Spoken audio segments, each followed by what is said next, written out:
بسم الله الرحمن الرحيم. الحمد لله رب العالمين الرحمن الرحيم مالك يوم الدين، والصلاة والسلام على سيد الأنبياء وأفضل المرسلين نبينا محمد وعلى آله وصحبه وسلم أجمعين. اللہ رب العالمین کا بے انتہا شکر و احسان ہے کہ ہم رمضان کے اس مہینے میں حالت صوم روزے کی حالت میں شریعت کی کچھ باتیں، اسلام کی کچھ باتیں سننے کے لیے جمع ہیں. آج کے اس حصول علم کی محفل میں مجھے جس عنوان پر کچھ بولنا ہے وہ عنوان ہے زہد و تقوی قرآن، حدیث اور سلف صالحین کی زندگی کی روشنی میں. زہد و تقوی قرآن و حدیث اور سلف صالحین کی روشنی میں. زہد ایک ایسی صفت ہے جو کہ دراصل احکام شریعت کا نچوڑ اور خلاصہ ہے.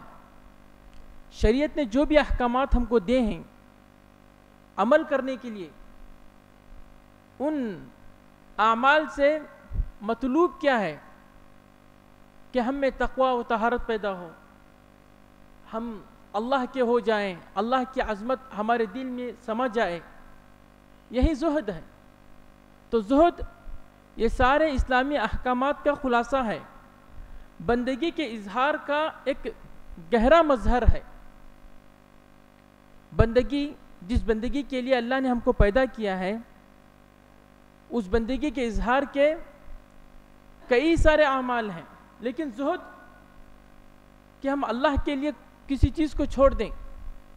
زہد کی تعریف وغیرہ بھی آئے گی، لیکن میں ابھی زہد اسلام میں کیا اہمیت رکھتا ہے اس کے تعلق سے کچھ بتا رہا تھا. زہد یہ جو صفت ہے بندے کی بندگی کے اظہار کا ایک گہرا مظہر ہے. قرآن و حدیث میں اس کی سخت تاکید آئی ہے.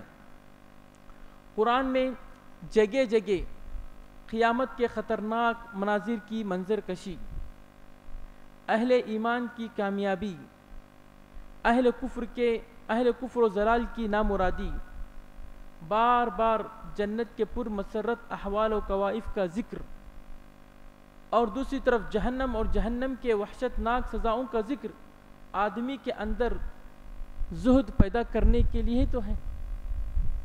یہی مطلوب ہے، یہی مقصود ہے. اسی لیے اس صفت کی طرف آنے کے لیے اللہ تعالیٰ بار بار لوگوں کو ابھارتا ہے. اور اللہ نے قرآن میں بتایا کہ یہ دنیا رنگین ہے. اللہ نے اس دنیا کو شہوتوں سے بھر دیا ہے. اللہ نے اس دنیا کو رنگین بنا کر، شہوتوں سے بھر کر، اب یہ دیکھنا چاہتا ہے کہ کون سا بندہ اللہ کی رضا کے خاطر ان ساری چیزوں سے دور ہوتا ہے، ان ساری چیزوں کو چھوڑتا ہے. اللہ نے قرآن میں کہا اِنَّا جَعَلْنَا مَا عَلَى الْأَرْضِ زِينَةً لَهَا لِنَبْلُوَكُمْ أَيُّكُمْ أَحْسَنُ عَمَلًا. اِنَّا جَعَلْنَا مَا عَلَى الْأَرْضِ زِينَةً لَهَا، زمین میں جو کچھ ہیں اور زمین میں جو کچھ خواہشات ہیں اور جو کچھ میلانات ہیں، ان کے ذریعے میں نے دنیا کو بہت رنگین بنایا ہے. یہاں پہ گناہ کو بہت اچھا کر کے رکھا ہے. گناہ کرنے کے لیے دل لپکتا ہے. اللہ خود کہہ رہا ہے میں نے دنیا کو رنگین بنایا ہے. گناہ کے یہاں پہ بہت سارے نسبی گناہ کا ایک نسب بھی رکھ دیا، اور گناہ کی طرف میلان بھی رکھ دیا. کھانے پینے کی شوق، عورتوں کا شوق، بچوں کا شوق، مال کا شوق، سب رکھ دیا. اللہ خود کہہ رہا ہے اِنَّا جَعَلْنَا مَا عَلَى الْأَرْضِ زِينَةً لَهَا، ہم نے زمین کو بہت رنگین بنایا ہے. کیوں رنگین بنایا ہے؟ اللہ کہتا ہے کہ میں دیکھنا چاہتا ہوں کہ کون ہے جو میری رضا کے خاطر میری بنائی ہوئی جنت کی رضا کی خاطر ان دنیاوی خواہشات سے بچتا ہے. تو ان دنیاوی خواہشات سے بچنے کے لیے ضروری ہے کہ آدمی کے اندر زہد آئے, زہد کو سمجھے اور زہد کو وہ اپنا شیوا بنائے کہ نہیں, یہ دنیا, یہ فانی دنیا, یہ زائل دنیا, یہ ہر چیز میں کمی رکھنے والی دنیا میرا مقصد نہیں ہے. میرا مقصد اللہ ہے, جنت ہے, اللہ کی خوشنودی حاصل کرنا ہے. اور یہ جو موضوع ہے زہد اور تقوی, رمضان کے مہینے میں, جیسا کہ آپ نے اعلان میں بھی پڑھا ہوگا کہ رمضان کی مناسبت سے مجالس رمضان کے ذکر کے تعلق سے یہ پہلی مجلس ہے. اس میں جو عنوان رکھا گیا, رمضان میں یہ عنوان رکھا گیا, تو زہد اور تقوی کا رمضان سے گہرا تعلق ہے. کیونکہ جو رمضان میں ہم نے جو روزے رکھے ہیں, اللہ رب العالمین نے جو روزے اس مہینے میں فرض کیے ہیں, اس کا مقصد بھی کیا ہے؟ اس کا مقصد بھی تقوی ہی ہے کہ انسان اللہ کی رضا کی خاطر, اللہ کی خوشنودی کی خاطر, اللہ کا اجر حاصل کرنے کے لیے ایک کھانے پینے جیسی عظیم صفت, بہت محبوب صفت چھوڑ دی. یہی زہد ہے, یہی تقوی ہے. تو رمضان کی مناسبت کے لحاظ سے یہ عنوان بہت ہی مناسب ہے. اب آئیے دیکھتے ہیں زہد کا معنی کیا ہے. زہد کا معنی عربی زبان میں ہوتا ہے کمی, بے رغبتی, چھوڑ دینا. جیسے کہ قرآن میں یہ لفظ آیا ہے حضرت یوسف علیہ السلام کے بارے میں کہ جب حضرت یوسف علیہ السلام کے بھائیوں نے ان کو کنویں میں ڈال دیا اور کنویں میں یوسف علیہ السلام بہت عظیم بن گئے. اللہ ہی نے ان کو ہمیں بدلا دیا تھا کہ تم بہت عظیم بننے والے, ٹھیک ہے نا. اللہ نے بتلایا تھا, یوسف علیہ السلام کے ذہن میں بات ڈالی تھی کہ گھبراؤ نہیں, یہ آزمائش تمہیں بہت اونچا اڑانے کے لیے, تمہیں بہت اونچا مقام پر لے جانے کے لیے. یوسف علیہ السلام وہاں پہ بہت عظیم بن گئے تھے, لیکن جب ایک قافلہ آیا اور قافلے والوں نے پانی کی تلاش میں آ کے یوسف علیہ السلام کو دیکھا تو یوسف علیہ السلام کو انہوں نے بہت ہلکے میں لیا. قرآن میں اللہ نے کہا وَكَانُوا فِيهِ مِنَ الزَّاهِدِينَ, ان کی اس میں رغبت نہیں تھی کہ کون بچوں کو لے گا, کون پالے گا, اس کو کیا کرے گا. تو انہوں نے کیا کر دیا, بہت ہی کم پیسوں میں بیچ دیا. تو اللہ نے زہد کا لفظ استعمال کیا یوسف قافلے والوں کے لیے, یوسف علیہ السلام کے بارے میں. یعنی قافلے والوں کا دل یوسف علیہ السلام کے بارے میں کچھ زیادہ لگا نہیں, وہ اس کو کچھ زیادہ اہمیت نہیں دیے.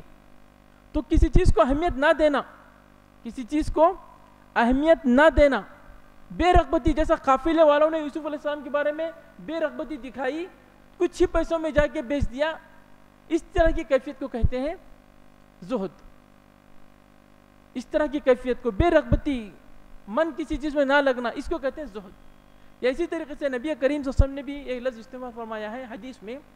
فرمایا, حضرت جابر رضی اللہ تعالیٰ عنہ کی روایت ہے کہ كنت نهيتكم عن زيارة القبور فزوروها فإنها تزهد في الدنيا. فرمایا کہ میں نے تمہیں اس سے پہلے قبروں کی زیارت سے منع کیا تھا. ایک مقصد تھا شروع میں قبروں کی زیارت سے منع کرنا کہ ابھی شرک کے ماحول سے نکلے ہوئے تھے, کہیں قبر پرستی اور قبر والوں کا تقدس دل میں نہ آئے. ایک مصلحت کی خاطر رسول اکرم صلی اللہ علیہ وسلم نے شروع میں قبروں کی زیارت سے منع کیا. لیکن جب توحید مضبوط ہو گئی, عقیدہ مضبوط ہو گیا, سارا کا سارا دل اللہ کا ہو گیا, تو رسول نے فرمایا کہ فزوروها, تم قبروں کی زیارت کرو. کیوں قبروں کی زیارت کرو؟ فإنها تزهد في الدنيا, کہ یہ قبر کے یہ مناظر تمہیں دنیا سے بے رغبت کر دیں گے, تمہیں تمہارے دل سے دنیا کی رنگینگی, دنیا کا شوق نکال دے گی. تو قبروں کی زیارت ہمیں دنیا سے دور کرتی ہے. یہاں پہ اس کے لیے نبی کریم صلی اللہ علیہ وسلم نے جو لفظ استعمال فرمایا وہ زہد کا ہے. تو عربی زبان کے لحاظ سے زہد کا معنی کیا ہوا؟ بے رغبتی, بے رغبتی.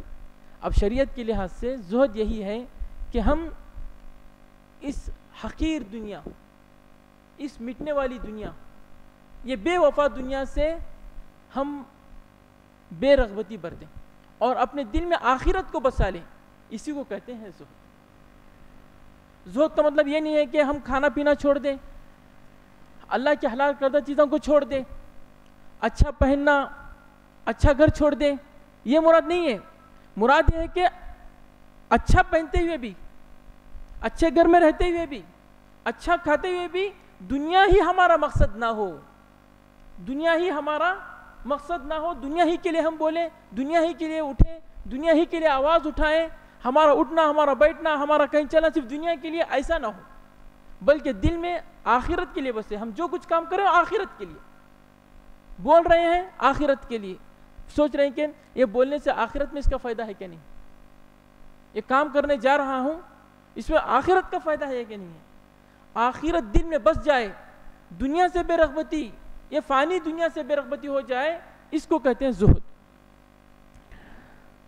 زہد کے بارے میں کہا گیا دنیا کو ترک کر کے آخرت کی طرف مائل ہونے یا غیر اللہ کو چھوڑ کر اللہ کی طرف متوجہ ہونے کا نام زہد ہے، جو صفت تھی حضرت ابراہیم علیہ السلام میں، حنیفا مسلمہ، حنیفا مسلمہ، باپ کو بھی چھوڑ دی، اپنا وطن بھی چھوڑ دیا، صرف ان کے دل میں اللہ بسا ہوا ہے۔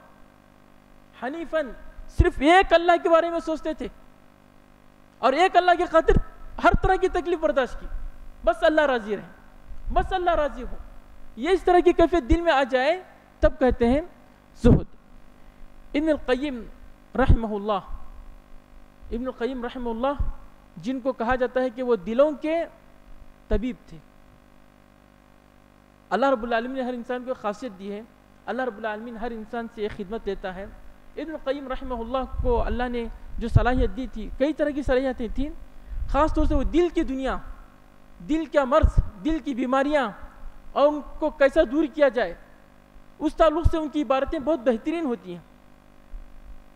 انہوں نے کہا زہد کے بارے میں، قلب اپنے آپ کو وطن دنیا سے حالت سفر میں پائے، یعنی کہ دل میں دنیا نہ بسی ہو، اور آخرت کی آبادی میں اپنے لیے اچھے سے اچھا گھر ڈھونڈے، اس کو کہتے ہیں زہد۔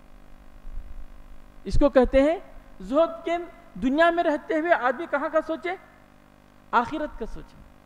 دنیا میں گھر بنا رہا ہے، ٹھیک ہے، بنانا ہے، دوسروں کا اس کو محتاج نہیں بننا ہے، لیکن یہاں پہ بناتے ہیں وہ کس گھر کے بارے میں زیادہ سوچ رہا ہو؟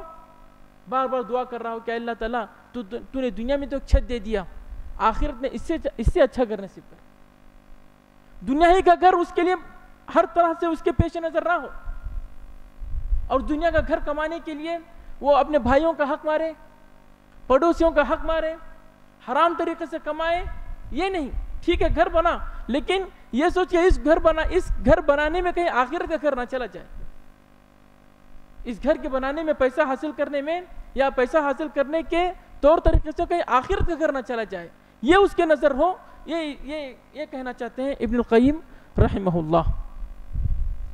زہد کا معنی ہم نے سمجھ لیا کہ دل دنیا سے بیزار ہو جائے، آخرت کی طرف مائل ہو جائے، آخرت کا آدمی بن جائے، آخرت کا بندہ بن جائے۔ اگر کوئی آدمی چاہتا ہے کہ جو زہد کی صفت ہے، جس کا قرآن و حدیث میں ہمارے اسلاف کی زندگی میں ایک بہت بڑا مقام تھا، اس کے تعلق سے باتیں آگے آئیں گی، اگر کوئی آدمی چاہتا ہے کہ وہ کامل طور سے زاہد بنے، تو اس کو یہ زہد کی صفت، یہ بے رغبتی کی صفت کئی ایک چیزوں میں اختیار کرنا پڑے گا۔ سب سے پہلے کہ حرام کاموں میں زہد، حرام کاموں سے کلی طور سے اجتناب، یہ فرض عین ہے، یہ تو کرنا ہی کرنا ہے۔ دوسرا ہے شبہات میں زہد، قرآن پڑھتے وقت ہم کہتے ہیں اعوذ باللہ من الشیطان الرجیم، قرآن جو ہدایت کی کتاب ہے، جو نور ہے، جو شفا ہے، کبھی کبھی شیطان بھی اس میں شبہات پیدا کر سکتا ہے، اس لیے ہم پہلے اللہ سے پناہ مانگتے ہیں کہ اللہ تعالیٰ میں تیری پناہ میں آتا ہوں شیطان مردود سے۔ شبہات جس طرح کے بھی آ سکتے ہیں، لوگ پھیلانے کی کوشش کرتے ہیں، شیطان اپنا جال پھیلایا ہوا ہے، شیطان کے اپنے کچھ بندے ہوتے ہیں جو غلط باتیں شریعت کے تعلق سے، جو اللہ کے بارے میں، رسولوں کے بارے میں، کتابوں کے بارے میں شبہات پیدا کرنے کی کوشش کرتے ہیں۔ ایسے سب شبہات سے اپنے کان بند کر لینا اور ایسی جگہوں سے دور رہنا، یہ بھی زہد کی سب سے بڑی صفت ہے۔ اور زہد جو تیسری چیز ہے جہاں پہ زہد ہونا چاہیے، فضول کام یا فضول کلام میں زہد. فضول کام یا فضول کلام میں زہد، بے فائدہ کام یا بے فائدہ کلام سے دوری. خواہ مخواہ کی بڑی بڑی مجلسیں، گھنٹوں گھنٹوں کی مجلسیں، گھنٹوں گھنٹوں کی باتیں، وہ بات کہنے کی مجھے ضرورت نہیں ہے اور اس کہنے میں کوئی فائدہ بھی نہیں ہے. اس طرح سے چیزوں سے دور رہ کے رہنا. کم گوئی، کم گفتاری، اس کو اختیار کرنا یہ بھی زہد ہے. کیونکہ ایک بار جب آدمی کو بولنے کی عادت پڑ جاتی ہے تو بولنا ہی بولتا رہتا ہے، پھر سمجھ نہیں آتا کہ وہ کیا بول رہا ہے. جہاں بولنا ہے وہ بول رہا ہے، جو فائدے کی بات بولنا ہے وہ بول رہا ہے، اسے کچھ سمجھ میں نہیں آتا. جب بولنے لگتا ہے تو خلاص بولنے ہی لگ جاتا ہے، اور جب بولتا بھی ہے تو مرچ مسالہ لگا کر. یہ انسان کی کمزوری ہے، یہ انسان کی کمزوری ہے. اس میں کوئی انسان بچا ہوا نہیں ہے. ہم یہ نہیں کہہ سکتے کہ میں جب ایک واقعہ جب بیان کروں گا تو بالکل ویسے ہی بیان کروں گا جیسے میں نے دیکھا ہے یا جیسے میں نے سنا ہے. ہم جب بولنے لگتے ہیں تو اس میں انسان نہ چاہتے ہوئے بھی کچھ نہ کچھ ایسی چیزیں جوڑنے کی کوشش کرتا ہے جو حقیقت کے برخلاف ہوتے ہیں. اس لیے کرنا کیا ہے، اپنی حفاظت چاہتے ہیں تو بولنا ہی کم ہے. اور اس کے بعد ایک زہد جس میں ہونا ہے، لوگوں سے زہد. بیجا ملاقات کرنا، بیجا جا کے ملتے رہنا، ضرورت نہیں ہے، کوئی فائدے کی چیز نہیں ہے، کسی کام پہ بات کرنے کا کوئی مسئلہ نہیں ہے، خواہ مخواہ جا کے لوگوں سے ملتے رہنا.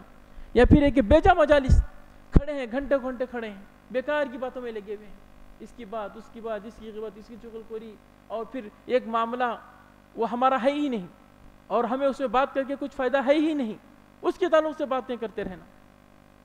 سعودی عرب میں وہ ہو رہا ہے، سعودی عرب میں یہ ہو رہا ہے. بس میں مثال کے لحاظ سے بیان کر رہا ہوں، ایک مثال کے لحاظ سے بیان کر رہا ہوں آج، کیونکہ لوگوں نے اس کو اپنا خاص مشغلہ بنا لیا. بھائی سعودی عرب کے تعلق سے آپ بات کر کے، کیا آپ سعودی عرب کے منسٹر ہیں یا سعودی عرب نے آپ سے مشورہ مانگا ہے؟ لیکن ہم دیکھتے ہیں لوگوں کو ضرورت نہیں رہتی ہے، لیکن پھر بھی بیچ میں کہیں نہ کہیں سے سعودی عرب کو کھینچ لاتے ہیں. دیکھا نہیں ہم نے سعودی عرب کو دیکھا نہیں ہوگا، ماحول بھی دیکھا نہیں ہے. نہیں وہاں پہ یہ ہو رہا ہے، وہاں پہ یہ ہو رہا ہے، یہاں پہ یہ ہو رہا ہے، وہ بادشاہ ویسا ہے، یہ بادشاہ ایسا ہے، اور ابھی سے کیا ہے جو ولی عہد ہے اس کو ابھی سے جنتی جہنمی ٹھہرانا ہم اپنا فرض کر لیتے ہیں. یہ چل رہا ہے، اصل میں مارکیٹ میں چلتا ہے، اس لیے بتا رہا ہوں. اور میں جو وہاں پہ رہ کر آیا ہوں، حقیقت میں دیکھیے میں یہاں پہ بیٹھ کے ممبئی کے بارے میں جو حقائق ہے نہیں بول سکتا. وہاں پہ ایک واقعہ پیش آیا، سمجھ لیجیے ایک واقعہ کچھ بھی پیش آیا، میں یہاں پہ بیٹھ کے اس کو صحیح طور سے سمجھ نہیں سکتا. وہاں پہ جو واقعہ پیش آیا وہ کون سمجھ سکتے ہیں؟ اس محلے والے سمجھ سکتے ہیں جو جیسا ہوا ہے. وہاں پہ کچھ بھی نہیں ہوتا رہتا، یہاں پہ لوگ ہنگامہ کھڑا کے رہتے ہیں کہ یہ ہو گیا، وہ ہو گیا، یہ ہو گیا. حالانکہ وہاں پہ لوگ بہت اطمینان سے رہتے ہیں، وہاں پہ اتنا مسئلہ نہیں رہتا، لیکن جتنا لوگ اپنی مجلسوں میں مسئلہ بنا لیتے ہیں. اس لیے زہد یہ بھی ہے کہ یہ خامخواہ لوگوں کی محفلیں، لوگوں کی مجلسیں اور بیکار کی ملاقاتیں، بغیر کسی کام سے کسی سے ملنا، اس سے بھی آدمی کم کرنا چاہیے. اور ایک ہوتا ہے زہد نفس میں زہد.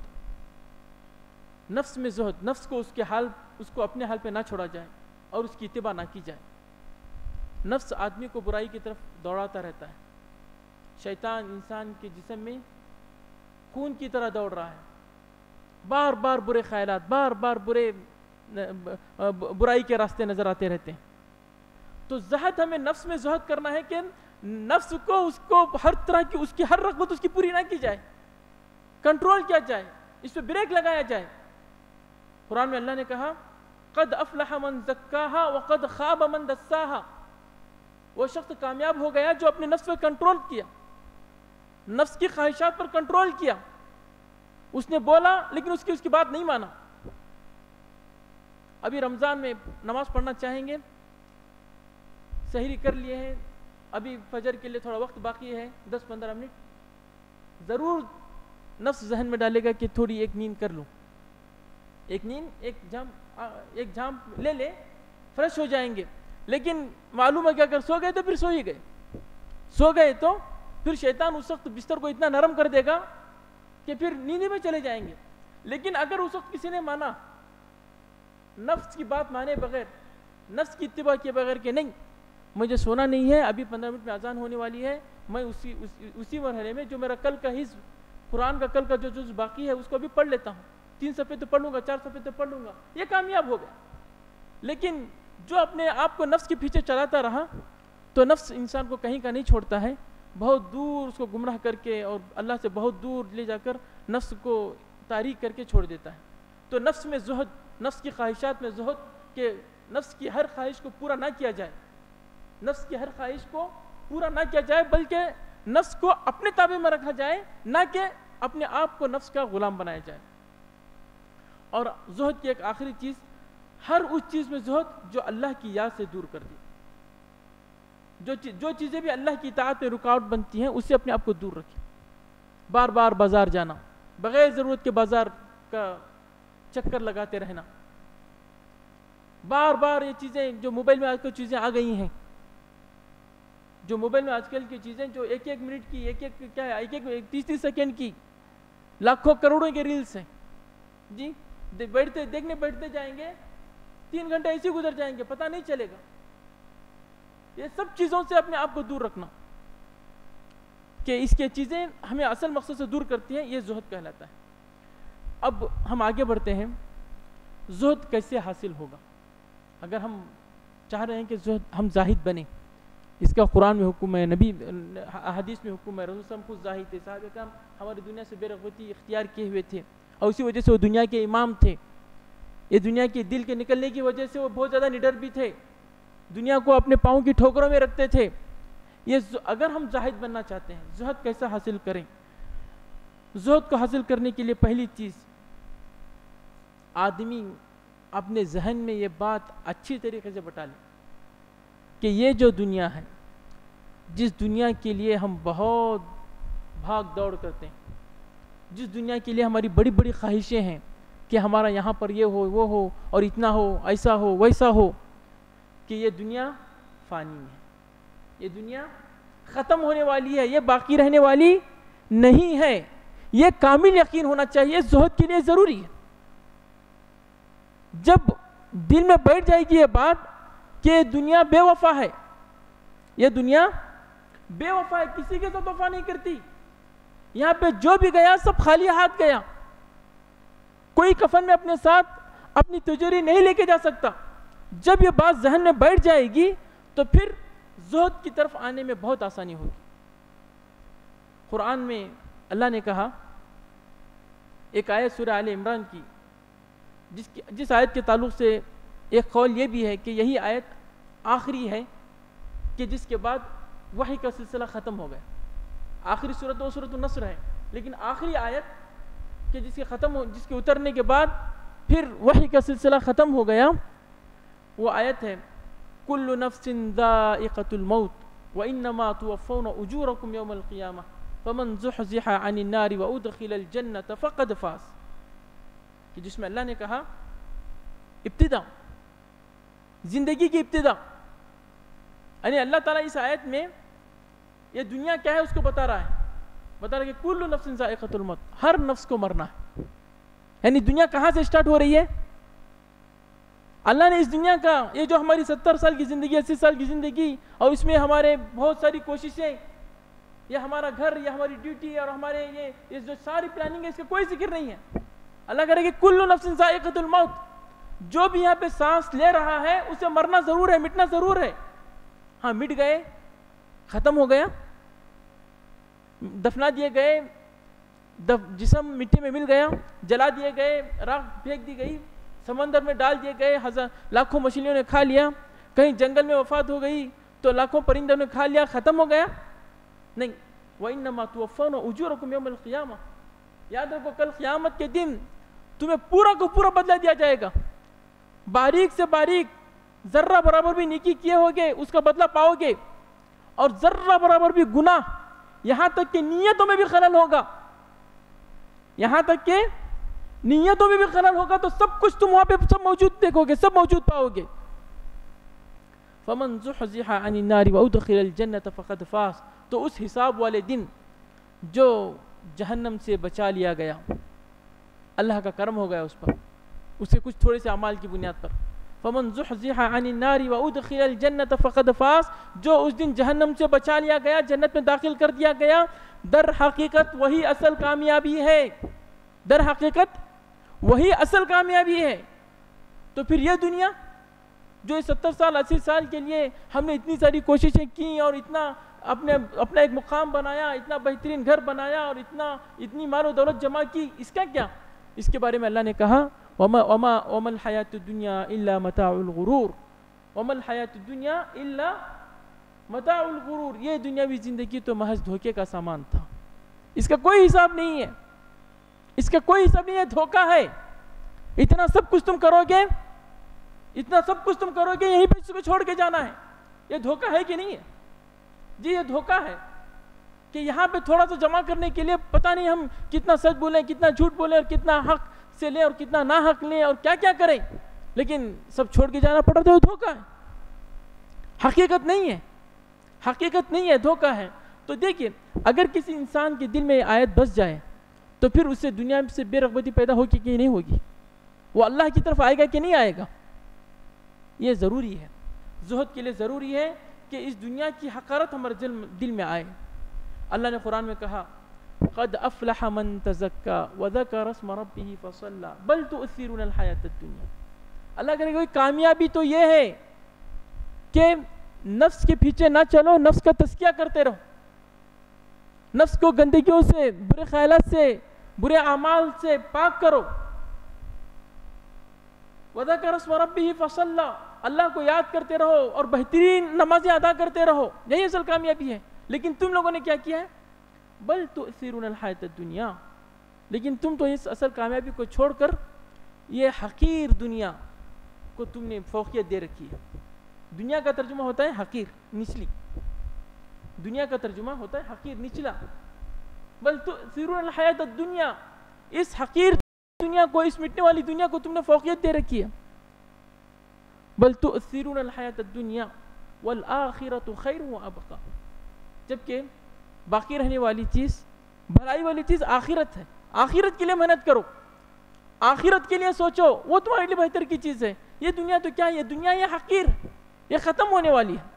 تو زہد کے لیے سب سے پہلی چیز ہے کہ ہم اس دنیا، یہ یقین کہ یہ دنیا فانی ہے، ختم ہونے والی ہے، بے وفا ہے، کسی کے ساتھ وفا نہیں کرتی۔ جو لوگ دنیا ہی کو اپنا مقصد بنا لیتے ہیں، دنیا ہی کے لیے ان کی ساری کوششیں ہوتی ہیں، ان کے بارے میں ان کو اللہ نے برے الفاظ میں یاد کیا، ان کی مذمت بیان کی ہے۔ اللہ نے کہا ان فی اختلاف اللیل والنہار وما خلق اللہ فی السماوات والارض لآیات لقوم یتقون ان الذین لا یرجون لقاءنا ورضوا بالحیاة الدنیا واطمأنوا بها والذین هم عن آیاتنا غافلون اولئک مأواہم النار بما كانوا یکسبون۔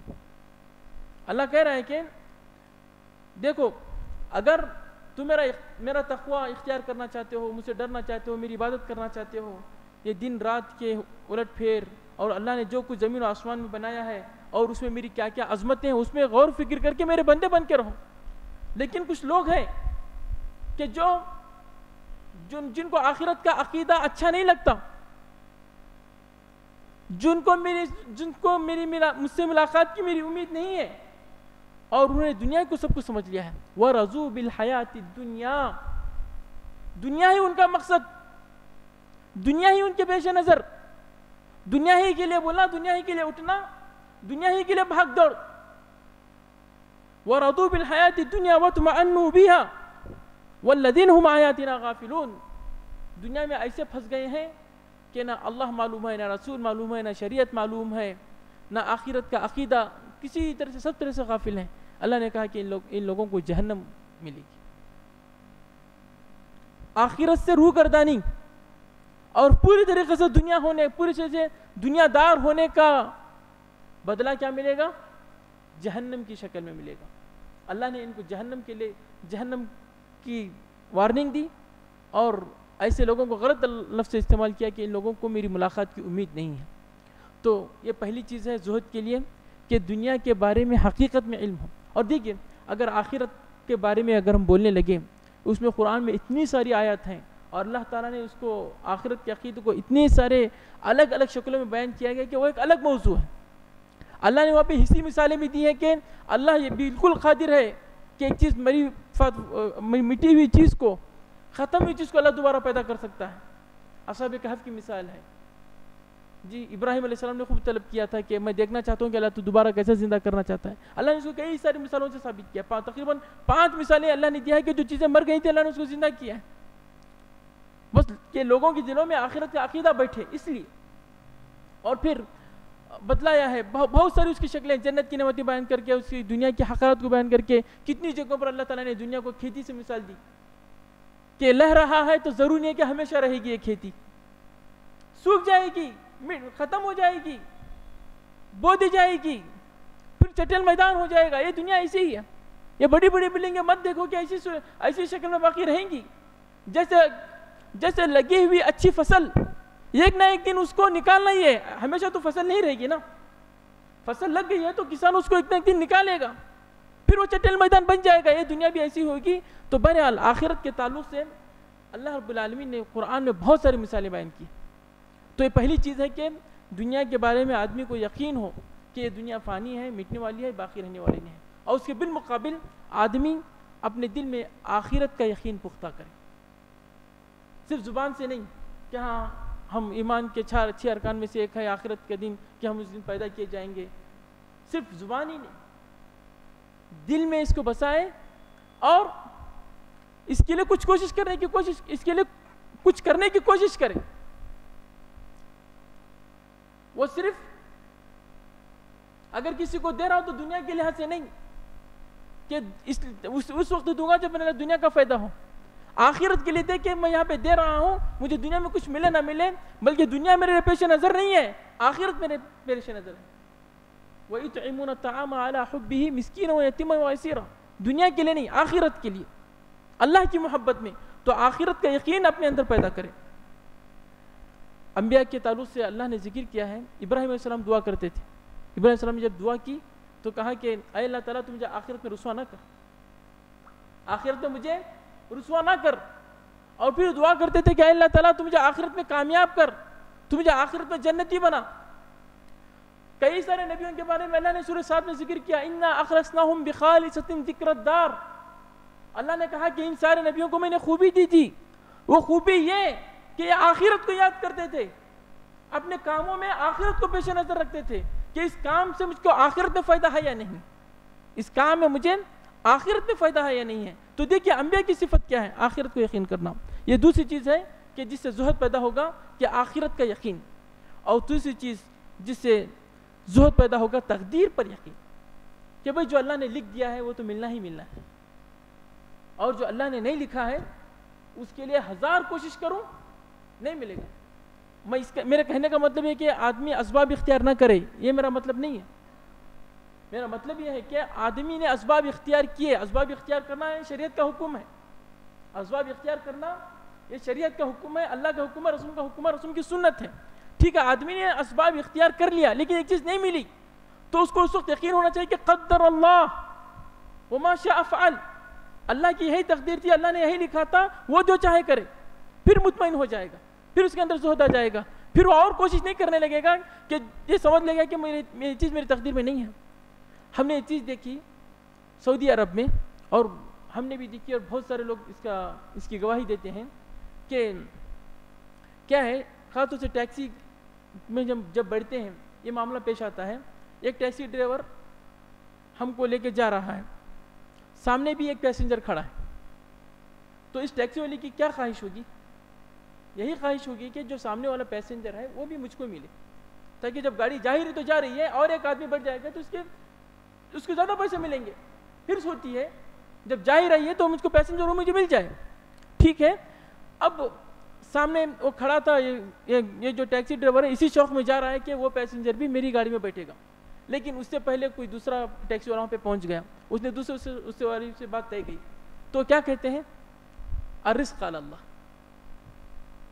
اسے افسوس میں کر لینا کہ پیسنجر تھا، میں وہیں پہ جا رہا تھا، وہیں کی چیز تھی، اور پھر مجھ کو پیسنجر مل جاتا، میرے پیسوں میں اضافہ ہو جاتا. وہ افسوس میں نہیں پڑتے، خلاص الرزق علی اللہ، خلاص وہ رزق اس کا تھا، اس کا چلے گیا. میرا رزق میرے اوپر اللہ پر ہے, اللہ مجھے کسی دوسرے رزق سے دے گا.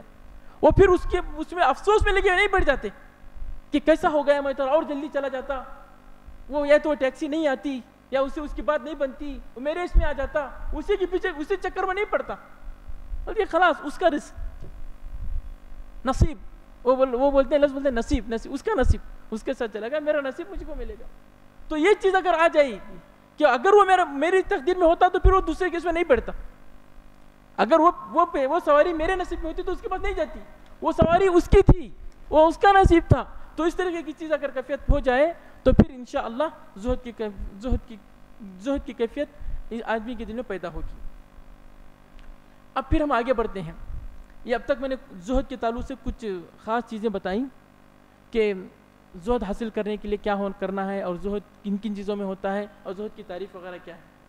جو میرا موضوع تھا زہد اور تقوی, قرآن, حدیث اور سلف صالحین کی زندگی کی روشنی میں. اب میں بتانا چاہوں گا کہ قرآن میں زہد کہاں کہاں پر آیا ہے, یا قرآن نے اس کی کیا کیفیت بیان کی. تو میں نے بتایا کہ میں نے اب تک 3 آیتیں آپ کے سامنے پیش کی جو اللہ نے زہد کے تعلق سے بیان کیا. ایک پہلی آیت سورہ آل عمران والی, جس میں اللہ نے کہا کہ جس میں اللہ نے ابتدا ہی کیا ہے, ابتدا ہی کیا کہ تم کو مرنا ہے. یعنی ہم پیدا کیے گئے مرنے کے لیے, اور مرتے کیے مٹنے کے لیے نہیں, بلکہ مرتے ہیں حساب و کتاب کے لیے. اور حساب و کتاب بھی کیسا, پائی کا. تو وفونا, یہ لفظ ہے وفا یوفی, پورا بدلہ دیا جانا. پھر کہا کہ اصل مالداری, اصل کامیابی جنت کا حصول ہے, جہنم سے آزادی, یہ اصل کامیابی ہے. یہ قرآن کی پہلی آیت ہے جو آدمی کے اندر زہد پیدا کرتی ہے. اور اسی آیت میں اللہ تعالیٰ نے اس دنیا کی حقیقت کو بھی بیان کیا کہ یہ دھوکہ ہے. یہ جو متاع الغرور ہے, اس کی تفسیر میں علماء کرام نے لکھا ہے کہ کیا ہے متاع الغرور ہے. اس کو سمجھنا چاہتے ہیں تو ہم ایسے سمجھ سکتے ہیں کہ بچہ جب بھوک سے رو رہا ہو, بھوک سے بلک رہا ہو, ٹھاٹے مار رہا ہو, پیر مار رہا ہو, اور اس کا کھانا تیار نہیں ہے, تو ہم کیا کرتے ہیں اس وقت بچے کو, پہلے سورج چاند دکھا رہے ہیں, چڑیا دکھا رہے ہیں کہ اس کا وہ بھوک کو بھول جائے, اس کا جو اس کی توجہ دوسری طرف بڑھ جائے. بعد میں جھنجھنے ہلاتے تھے, کھلونے ہلاتے ہیں کہ وہ بھوک سے کو بھول جائے. آج کے زمانے میں موبائل لگا دیتے ہیں. اب بچہ رو رہا ہے بھوک سے, ہم اس کو دکھا رہے ہیں چڑیا اور یہ کھلونے اور یہ موبائل, ہم اس کو دھوکہ دے رہے ہیں کہ اس کے ساتھ جو اس کی بھوک ہے اس کی بھوک مٹا رہے ہیں. ہم اس کو دھوکہ دے رہے ہیں کیونکہ ابھی اس کی جو غذا تیار نہیں ہے, دودھ ٹھنڈا نہیں ہوا یا تیار نہیں ہے, جو بھی شکل ہے, تو ہم اس کو دھوکہ دے رہے ہیں. تو کہتے ہیں کہ یہی ہے دنیا یہی ہے کہ انسان دنیا کے لیے بہت کچھ کرتا ہے. انسان دنیا میں نام کمانے کے لیے پتہ نہیں کتنے لوگوں کا حق مارتا ہے, اور کتنے لوگوں کے ساتھ حسد, جلن, اور پھر کیا وہ سیاستیں اور کیا سب چیزیں ہوتی ہیں. لیکن آخر میں اسے کرنا کیا ہے, چھوڑ کر ہی جانا ہے. یہ ہے دھوکہ. یعنی دنیا کے لیے سب کچھ کرے, دنیا کے لیے ہر طرح کے گناہ کرے. اب وہ گناہوں کی لذت سے تو مر جائے گا, لیکن لذتوں کا جو گناہ اس دنیا کمانے کے لیے اس نے جو گناہ کیے تھے, وہ گناہوں کا بوجھ اپنے ساتھ لے کے جا رہا ہے. اس لحاظ سے اس کو دھوکے میں کہا. تو یہ پہلی آیت تھی جو زہد کے تعلق سے ہے. اور دوسری آیت جو بالکل واضح ہے, جو ہر جمعہ میں پڑھی جاتی ہے, اس کا ذکر میں نے کیا, قد افلح من تزکا وذکر اسم ربہ فصلی بل تؤثرون الحیاۃ الدنیا والآخرۃ خیر وابقی. اس سے اور بڑھ کر وضاحت کیا ہوگی, اس سے بڑھ کر اور کیا وضاحت ہے زہد کے تعلق سے. اللہ بالکل کھول کر بیان کیا, جس کو نبی کریم صلی اللہ علیہ وسلم ہر جمعہ لوگوں کو یاد دہانی کراتے تھے کہ دیکھو لوگوں, تم تجارت کرو ٹھیک ہے, لیکن وہی مقصد نہیں ہونا چاہیے, بلکہ اصل آخرت ہے. اس کے لیے سوچو, اس کے لیے کچھ کام کرنے کے لیے سوچو, اس کی فکر کرتے رہو. اب ہم آتے ہیں حدیث میں زہد کیا آیا ہے. سبحان اللہ, وہ نبی کریم صلی اللہ علیہ وسلم جو ہمارے لیے حریص تھے, وہ نبی کریم صلی اللہ علیہ وسلم جو ہماری ہر ہدایت کے لیے, ہمارے ہر چیز کے لیے مر مٹنے والے تھے, جو ہر چیز سے لوگوں کو کچھ نہ کچھ نصیحت دینے کی کوشش کرتے تھے. نبی کریم صلی اللہ علیہ وسلم نے کئی سارے طریقوں سے لوگوں میں زہد کی صفت پیدا کرنے کی کوشش کی.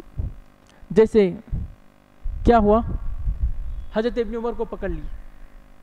حضرت ابن عمر کو ایک مرتبہ سامنے آئے حضرت ابن عمر رضی اللہ تعالیٰ عنہ, رسول اکرم صلی اللہ علیہ وسلم ان کے کھاندے پہ ہاتھ رکھے اور فرمایا کن فی الدنیا کأنک غریب, کن فی الدنیا کأنک غریب او عابر سبیل. اے دیکھو اے عبداللہ, اگر کامیاب ہونا چاہتے ہو اس دنیا کو ہلکے میں لو, اس دنیا کو بہت ہلکے میں لو. اس دنیا میں کیسے رہو؟ کأنک غریب, ایک اجنبی آدمی کی طرح. بنگلور میں ایک ایسا آدمی آ کے بسا جو یہاں کا نہیں ہے, دوسری جگہ کا ہے. کیا وہ اپنا گھر بہترین سے بہترین بنا لیتا ہے؟ ہر چیز لا کے رکھتا ہے؟ نہیں لا کے رکھتا. وہ کیا کہتا ہے, آج نہیں تو کل مجھے بنگلور چھوڑ کے جانا ہے, میرا آبائی وطن تو وہاں پر ہے, میں نے گھر وہاں پہ بنایا. یہی کہتے ہیں. یہاں پہ جو کچھ کسی کمپنی کے کام سے آئے ہوئے ہیں, کچھ ہی دنوں کے لیے آئے ہوئے ہیں جی, وہ یہاں پہ اگر ہم ان سے کہتے ہیں کہ یہ خرید لو, وہ خرید لو, وہ خرید لو, تو کیا کہتے ہیں وہ کہ نہیں, ہمارا آبائی زمین وہاں ہے, ہمارے باپ دادا وہاں ہیں, ہمارے رشتے دار وہاں پر ہیں, ہم نے وہاں پہ گھر بنایا ہوا ہے, ہم نے اتنا بڑا گھر بنایا ہوا ہے, وہاں پہ کیا ہوا ہے, یہاں تو کچھ ہے, کچھ ہی دن ہم کو رہنا ہے, یہاں پہ وہ نہیں لیتے. یہی بات رسول بتانا چاہ رہے کہ ان فی الدنیا کأنک غریب, ایسے ہو گئے جیسے اجنبی ہو. او عابر سبیل, یا یہ کہ مسافر ایک جگہ جا رہا تھا, اب اس نے دیکھا کہ ایک درخت ہے, اس میں کئی طرح کے پھل لگے ہوئے ہیں. اب وہ سارا ڈھولے گا نہیں, جو چالاک مسافر ہوتا ہے سارا سامان نہیں لے گا, کیونکہ اسے معلوم ہے کہ مجھے کو اٹھا کے لے کے جانا ہے. وہ کتنا لے گا کہ مجھے 5 دن کا سفر ہے, مجھے 5 دن کے لیے جتنے میوے چاہیے, جتنے پھل چاہیے اتنے لیتا ہے. تو رسول نے اتنا ہی کہا کہ یہاں پہ سب جوڑ کے رکھنے کی کوشش مت کرو, ایک مسافر کی طرح بن کے رہو. پھر حدیث میں انہوں نے کہا, حضرت عبداللہ بن عمر نے کہا کہ میں نے جو رسول سے سمجھا یہ ہے کہ بس شام ہو جا رہی ہے تو پھر یہ یقین مت کرو کہ صبح تک بھی رہو گی. اب شام ہو گئی ہے, یہاں تک کی فکر کر لو, اور اس میں جو اچھی عبادت ہے اب عبادت کر لو. تمہارے ذہن میں یہ نہیں رہنا کہ کل تک بھی رہوں گا, کہ کل تک میرے پاس ہے کیا نہیں ہے, اور کل کی کیا ہے, پرسوں کا کیا ہے, 1 سال کے بعد کیا ہے, اس کے لیے مجھے کیا فکر کرنا ہے, اس کے لیے کیا فکر کرنا ہے. تو یہ مزاج تھا جو رسول نے صحابی کو دیا, یہ مزاج تھا جو نبی کریم صلی اللہ علیہ وسلم نے کس کو دیا, صحابی کو کندھے پر ہاتھ رکھ کر دیا. ایک صحابی کہتے ہیں حضرت عبداللہ بن شخیر رضی اللہ عنہ کہتے ہیں کہ ایک مرتبہ میں نبی کریم صلی اللہ علیہ وسلم کے پاس آیا تو نبی کریم صلی اللہ علیہ وسلم نے یہ آیت پڑھی, الہاکم التکاثر, یہ جو دنیا سمیٹنے کی فکر زیادہ زیادہ چاہیے, اچھے سے اچھا چاہیے, اس کے پاس وہ ہے, میرے پاس اس سے زیادہ بہتر چاہیے. یہ جو تکاثر, یہ جو دنیا کی محبت تمہارے اندر پیدا ہو گئی ہے, اس نے تم کو برباد کر ڈالا ہے. یہ رسول صلی اللہ علیہ وسلم نے میرے سامنے آیت پڑھی اور کہا, یقول ابن آدم مالی مالی, آدمی اپنے مال کے پیچھے دوڑتا ہے کہ مجھے مال جمع کرنا ہے, مال جمع کرنا ہے. پھر فرمایا رسول صلی اللہ علیہ وسلم نے, بھئی تیرا مال کون سا ہے؟ تیرا مال وہ ہے جو تو نے کھا کے ختم کر دیا, یا پہن کے ختم کر دیا, یا دے دیا, کسی کو دے دیا کہ کل تیرا آخرت کا اجر بن گیا. باقی جو بچا وہ تیرا نہیں ہے, تجھے چھوڑ کر جانا ہے, جس میں تیرے وارثین جھگڑا کریں گے, کبھی کچھ اچھے رہیں گے, کچھ وہی مال ان کے لیے فتنہ بن جائے گا. وہی مال بھائی کو توڑ دیتا ہے. تو اس مال کو لے کے تم کیا کرو گے؟ دیکھیے نبی کریم صلی اللہ علیہ وسلم کیسی تربیت کر رہے ہیں, کیا بات بتلائی عبداللہ بن شخیر رضی اللہ عنہ کو. حضرت ابو ذر رضی اللہ تعالیٰ عنہ کہتے ہیں کہ ایک مرتبہ میں رات میں نکلا تو نبی کریم صلی اللہ علیہ وسلم اکیلے ٹہل رہے تھے. نبی کریم صلی اللہ علیہ وسلم اکیلے ٹہل رہے تھے. تو میں نے رسول کو ڈسٹرب نہیں کرنا چاہا, میں نے یہی سمجھا کہ شاید رسول صلی اللہ علیہ وسلم اکیلے رہنا چاہتے ہیں. دور کہیں پہ کھڑا ہو گیا, لیکن چاندنی رات تھی. رسول نے میرا سایہ دیکھ لیا اور پوچھا کہ کون ہے یہاں پر. تو میں نے کہا کہ اے اللہ کے رسول صلی اللہ علیہ وسلم, آپ پر دل و جان حاضر ہو, میں ابو ذر ہوں. تو نبی کریم صلی اللہ علیہ وسلم نے حضرت ابو کو اپنے پاس بلایا, کچھ دیر تک چلتے رہے. پھر دیکھیے رات کا وقت ہے, اکیلے ہیں. رسول نے مناسب سمجھا کہ حضرت ابو ذر کو کوئی اچھی بات بتلا دیں, کوئی فائدے کی چیز بتلا دیں. تو کیا نصیحت کی؟ فرمایا یہ خاص بات ہے, یہ خاص بات ہے نبی کریم صلی اللہ علیہ وسلم کی, جو حضرت ابو ذر کو اس رات کے وقت جو دینا چاہ رہے ہیں, جو ان کی حرص میں آئے ہوئے ہیں. فرمایا ان المکثرین هم المقلون یوم القیامہ, اے ابو ذر یاد رکھو کہ اس دنیا میں جو لوگ جتنا زیادہ مال جمع کریں گے، اس دنیا میں وہ لوگ جو زیادہ مال جمع کریں گے، کل قیامت کے دن نیکی کے لحاظ سے وہی سب سے پیچھے ہوں گے، کیونکہ ان کی پوری توجہ کدھر ہے؟ مال جمع کرنے میں۔ ان کا پورا وقت کہاں پر جا رہا ہے؟ مال حاصل کرنے میں، دکان میں یا ڈیوٹی میں یا پھر کوئی بھی چیز ہو، ان کے لیے عبادت کے پاس اس کے وقت نہیں ہے۔ تو رسول نے فرمایا کہ جو جتنا زیادہ مال جمع کرتا ہے، کل آخرت میں نیکیوں کے لحاظ سے وہ بہت زیادہ کم ہوگا۔ ہاں، اللہ یہ ہے کہ اللہ نے اس کو بہت دیا ہے اور وہ مال اللہ کے راہ میں خوب خرچ کر رہا ہے، تو وہی بس کامیاب ہے۔ تو دیکھیے اس موقع کو، اس رات کے موقع کو نبی کریم صلی اللہ علیہ وسلم نے حضرت ابو ذر کو نصیحت کرنے کے لیے کون سی چیز سنی؟ کہ دنیا سے بے رغبتی کی، دنیا سے بے رغبتی کے دنیا کے پیچھے مت پڑ کے رہو، دنیا سب کچھ نہیں ہے۔ یا پھر جب خندق کھودی جا رہی تھی، خود نبی کریم صلی اللہ علیہ وسلم جو اشرف ہیں، جو اکرم ہیں، جو نبیوں کے سردار ہیں، خود اپنے مبارک کندھوں پر اینٹ اٹھا رہے تھے۔ الگ جا کے بھائی نہیں بیٹھ گئے، خندق صحابہ کرام کھود رہے ہیں، 10,000 کا لشکر آنے والا ہے، خطرناک ماحول ہے، سب کو ہاتھ لگانا ضروری ہے۔ اس موقع پہ نبی کریم صلی اللہ علیہ وسلم اپنے مبارک کندھوں پر اینٹ اٹھائے، یہ مسجد بنانے کا واقعہ ہے، لیکن مٹی اٹھا کر ڈال رہے ہیں، لیکن خندق کے موقع کا واقعہ ہے۔ اس موقع پہ شعر پڑھ رہے ہیں، اللہم لا عیش الا عیش الآخرہ فاغفر للانصار والمہاجرہ، کہ اے اللہ تعالیٰ یہ جو میں تھک رہا ہوں، اس تھکاوٹ کی مجھے فکر نہیں ہے، کیونکہ اصل کامیابی، اصل عیش کہاں کا عیش ہے؟ اصل زندگی آخرت کی زندگی۔ مجھے کوئی افسوس نہیں ہے کہ میں یہاں پر مٹی اٹھا رہا ہوں، نہیں مجھے افسوس نہیں ہے۔ آرام تو آخرت کا ہے۔ آرام کہاں کا ہے؟ آخرت کا۔ مجھے آخرت چاہیے۔ اللہ تعالیٰ یہ جو مہاجر انصار اس خندق کھودنے میں لگے ہوئے ہیں تو ان کی مغفرت فرما۔ یعنی دیکھیے یہاں پر رسول آخرت کو یاد کر رہے ہیں اور کہہ رہے ہیں کہ اصل آرام تو وہاں کا ہے، مجھے دنیا کا آرام نہیں چاہیے، مجھے دنیا کا آرام سے مجھے مطلب نہیں ہے۔ ایک مرتبہ کہتے ہیں حضرت جابر بن عبداللہ رضی اللہ تعالیٰ، حضرت جابر رضی اللہ تعالیٰ فرماتے ہیں کہ ایک مرتبہ نبی کریم صلی اللہ علیہ وسلم بازار میں آئے، بازار میں بھیڑ لگی ہوئی ہے، لوگ دنیا طلبی میں لگے ہوئے ہیں، بازار میں وہی خرید و فروخت ہوتا رہتا ہے، لیکن وہاں پہ بازار میں نبی کریم صلی اللہ علیہ وسلم نے ایک مرا ہوا بکری کا بچہ دیکھا جس کے کان کٹے ہوئے تھے۔ مرا ہوا بکری کا بچہ دیکھا جس کے کان کٹے ہوئے تھے، تو نبی کریم صلی اللہ علیہ وسلم نے اس مرے ہوئے بکرے کے بچی کو، چھوٹا سا بچہ تھا، کان کٹا ہوا، اس کو کٹے ہوئے کان سے پکڑ کے اٹھایا اور صحابہ کرام کو پوچھا کہ کون اس بکری کو مجھ سے خریدے گا 1 درہم کے بدلے، 1 درہم کے بدلے کون اس کو خریدے گا؟ تو صحابہ کرام کہنے لگے کہ اے اللہ کے رسول صلی اللہ علیہ وسلم یہ کون سی بات ہے؟ مرا ہوا اور وہ بھی کان کٹا، مرا ہوا بکری کا بچہ کان کٹا، اس کا چمڑا بھی کچھ کام نہیں آئے گا کہ اس کو خرید کر کچھ جا کے چمڑا بیچ کر اسے کچھ پیسے حاصل کریں، اس سے کون 1 درہم میں خریدے گا؟ تو رسول نے کہا کہ چلو درہم میں مت خریدو، ایسے ہی کوئی لے لو، ایسے ہی کوئی فری میں لے لو۔ تو صحابہ کرام نے فری میں بھی اس کو کیوں لے؟ ایسے ہی بغیر پیسے بھی اس کو کیوں لے؟ اگر یہ زندہ بھی ہوتا نا تب بھی نہیں لیتے، کیونکہ اس میں عیب ہے، یہ کان کٹا ہے، ہم اس کو لے کے کیا کریں؟ یعنی پیسے تو خرید نہیں سکتے کہ مرا ہوا ہے، زندہ بھی نہیں لے سکتے کہ یہ کان کٹا ہوا ہے، عیب ہے، ہم اس کو کیوں لیں؟ کوئی چیز میں فائدہ نہیں ہے۔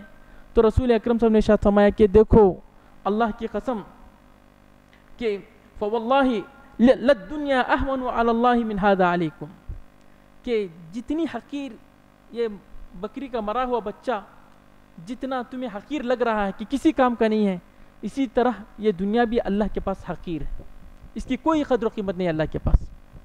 یہ مرا ہوا بکری کا بچہ کان کٹا ہوا جیسا تمہاری نگاہوں میں بہت حقیر ہے، تم اس کو لینا نہیں چاہتے، کسی صورت اس کو ہاتھ نہیں لگانا چاہتے، ایسی ہی اللہ کے پاس یہ دنیا کا مقام ہے کہ اس کی کوئی قدر و قیمت نہیں ہے۔ ایک دوسری روایت ترمذی کی، جس روایت پہ امام ترمذی سے حدیث صحیح کہا ہے، ہم بار بار سنتے ہیں کہ رسول اکرم صلی اللہ علیہ وسلم نے ارشاد فرمایا لو کانت الدنیا تعدل عند اللہ جناح بعوضہ ما سقا کافر منہا شربۃ ماء. اگر اس دنیا کی اللہ کے پاس کوئی اہمیت ہوتی کہ دنیا بہت عظیم ہے، بہت اہم ہے، اس کا مقام ہے، اگر اللہ کو یہ دنیا عزیز ہوتی تو اللہ اپنے نافرمانوں کو اس سے ایک گھونٹ بھی پانی نہ دیتا. اگر اس کی اہمیت ہوتی، کیوں دے رہا ہے؟ کافروں کو بھی کیوں دے رہا ہے؟ کہ اس دنیا کی اللہ کے پاس اہمیت ہے ہی نہیں، اس لیے دے رہا ہے کہ کافروں کو بھی چلو لے لو. کیوں اللہ تعالیٰ کافروں کو جنت دے گا؟ نہیں دے گا، کیونکہ جنت اللہ کے پاس عزیز ہے. جنت اللہ کو بہت عزیز ہے، اس لیے کافروں کو نہیں دے گا. کیوں دنیا اللہ کافروں کو دے رہا ہے؟ اس لیے کہ دنیا کی اللہ کے پاس کوئی حیثیت نہیں ہے، مچھر کے پر کے برابر بھی نہیں. مچھر کا پر کسی کو کوئی فائدہ دے سکتا ہے؟ اسے کچھ بھی، کیا ہم گھر بنا لیں گے، چھت بنا لیں گے، کچھ بھی ہوگا، کچھ بھی فائدے کی چیز نہیں ہے. اس سے بھی زیادہ حقیر ہے یہ دنیا. تو یہ دنیا دیکھیے نبی کریم صلی اللہ علیہ وسلم کیسے صحابہ کی دلوں میں دنیا سے بے رغبتی پیدا کرتے ہیں. اب آخری چیز ہے جو میں بتانا چاہتا ہوں کہ ہماری اسلاف کی زندگی میں زہد وغیرہ کیا ہے. اللہ اکبر، یہ ایسا موضوع ہے، اس کے بارے میں اتنے واقعات ہیں. ہمارے ائمہ نے اس پہ باقاعدہ کتابیں لکھی ہیں، باقاعدہ کتابیں لکھی ہیں. صرف صحیح مسلم اٹھائیے، صحیح مسلم میں کتاب الزہد ہے، اس میں امام مسلم رحمہ اللہ نے تقریباً 30 پر 7 نبی کریم صلی اللہ علیہ وسلم کے اور صحابہ کرام کے واقعے بیان کیے کہ ان کے گھر کتنے سیدھے سادے دنیاوی زین و زینت سے بالکل پاک ہوتے تھے. حضرت عائشہ رضی اللہ عنہ کہتی ہیں کہ ہم پورے 2 مہینے، یعنی 1 مہینے کا چاند نظر آیا، پھر 1 مہینے کا گزر گیا، اور پھر تیسرے مہینے کا چاند دیکھ لیتے ہم. بالکل 2 مہینے پورے کے پورے گزرتے، کسی بھی ازواج مطہرات کے کسی بھی گھر میں آگ نہیں جلائی جاتی تھی.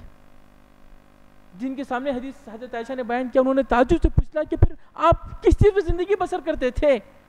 جب آگ لگتی ہی نہیں تھی تو آپ کس چیز پہ زندگی بسر کرتے تھے؟ حضرت عائشہ نے کہا کہ صرف اسودان، یہ کھجور اور پانی، کھجور اور پانی، یہی ہماری زندگی تھی، اسی کو ہم کھا کے زندگی گزارتے تھے. یہ کن کے گھروں کا حال ہے؟ یہ کائنات کے سب سے عظیم گھروں کا حال، کائنات کے سب سے عظیم گھروں کا حال کہ 2 مہینے پورے، یعنی حضرت عائشہ کہتے ہیں کہ 3 چاند، یعنی 1 مہینہ شروع ہوا، دوسرے مہینے کا چاند ہوا، پورا مہینہ مکمل ہوگا، پھر تیسرے مہینے کا چاند نظر آیا، یعنی 2 مہینے مکمل ایسے گزرتے تھے کہ آگ جلائی نہیں جاتی کہ کچھ چیز ہے ہی نہیں پکانے کے لیے، ہے تو پکانے کے لیے آگ لگائیں گے. تو بہرحال تو انہوں نے کہا کہ صرف ہمارا گزر کس پہ ہوتا تھا؟ صرف اور صرف کھجور اور پانی پر ہوتا تھا. ایک صحابی بیان کرتے ہیں کہ آج تم کتنے آرام میں ہو. ایک وقت ایسا بھی رہتا تھا کہ نبی کریم صلی اللہ علیہ وسلم تلاش کرتے تھے بیکار کھجور. نبی اسلام کیا تلاش کرتے تھے؟ کچھ کھجور ہوتے ہیں، فصل نکالی جاتی ہے تو اس وقت اچھے کھجور الگ کر دیے جاتے ہیں، اور بیکار کھجور جو آدھے پک گئے ہیں، آدھے اچھے ہیں، آدھا کھا سکتے ہیں، آدھا پھینک سکتے ہیں، بیکار قسم کے کھجور بھی رسول اللہ تلاش کرتے تھے کہ بیکار قسم کے کھجور بھی مل جائیں کہ اس سے پیٹ بھر لوں. تو نبی کریم کو وہ بھی نصیب نہیں ہوتا تھا. یہ تھی نبی کریم صلی اللہ علیہ وسلم کی زندگی. اور جی حضرت ابو ہریرہ رضی اللہ عنہ فرماتے ہیں کہ اللہ کی قسم، وہ اللہ کی قسم کھا کے کریں، اللہ الذی لا الہ الا ہو، اس اللہ کی قسم جس کے علاوہ دوسرا معبود نہیں ہے، ان کنت لا اعتمد بکبدی علی الارض من الجوع، مجھ کو بھوک اتنی زیادہ لگی ہوتی کہ میں اپنے پیٹ کے بل زمین پر گر جاتا، پیٹ کو زمین پر رگڑتا. بھوک بہت زیادہ پریشان کی ہوئی ہے، اور ہم کو معلوم ہے بھوک آدمی کو بہت زیادہ تھکا دیتی ہے. میں پیٹ کے پر گر جاتا کہ یہ پیٹ پہ کچھ وزن پڑے گا تو کچھ یہ بھوک کی تکلیف کم ہو جائے گی، یا کہتے ہیں اس تکلیف کو کم کرنے کے لیے میں اپنے اوپر پتھر باندھ دیتا، 2 پتھر باندھ دیتے، کیونکہ پیٹ کو اگر محسوس ہو کہ بس بوجھ ہے بول کے. ایک بولتے ہیں کہ ایک مرتبہ اتنی بھوک لگی کہ برداشت نہیں ہو رہا تھا، حضرت ابو بکر آئے، ان کے پاس کوئی صدقے والی آیت ان کو پڑھی کہ وہ صدقے والی آیت سن کر مجھ کو کچھ دے دیں، لیکن شاید حضرت ابو بکر کے پاس کچھ نہیں تھا، وہ چلے گئے. حضرت عمر رضی اللہ عنہ آئے، حضرت عمر کا انہوں نے دامن پکڑ لیا اور کہا کہ وہ آیت کیسی ہے جس میں اللہ تعالیٰ صدقے کا حکم دیتا ہے. حضرت ابو بکر کا مقصد یہ تھا کہ حضرت عمر سمجھ جائیں کہ میں بہت زیادہ بھوکا ہوں، بھوک سے تڑپ رہا ہوں، بھوک کی تکلیف مجھ کو مار رہی ہے، لیکن حضرت عمر بھی شاید سمجھ گئے ہوں، لیکن ان کے پاس بھی کچھ نہیں تھا تو وہ بھی چلے گئے. پھر رسول صلی اللہ علیہ وسلم، اور پھر ایک لمبا قصہ ہے. یہ ہمارے صحابہ کا حال. اور بھی بہت سارے واقعات ہیں حضرت، ہم جا کے پڑھیں. ہمارے ائمہ نے اس پہ الگ الگ کتابیں لکھی ہیں.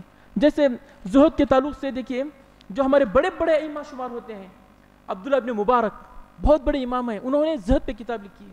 امام احمد امام اہل السنہ والجماعہ، انہوں نے زہد پہ کتاب لکھی ہے. وکیع جراح بہت بڑے محدث، انہوں نے کتابیں کیوں لکھی ہیں؟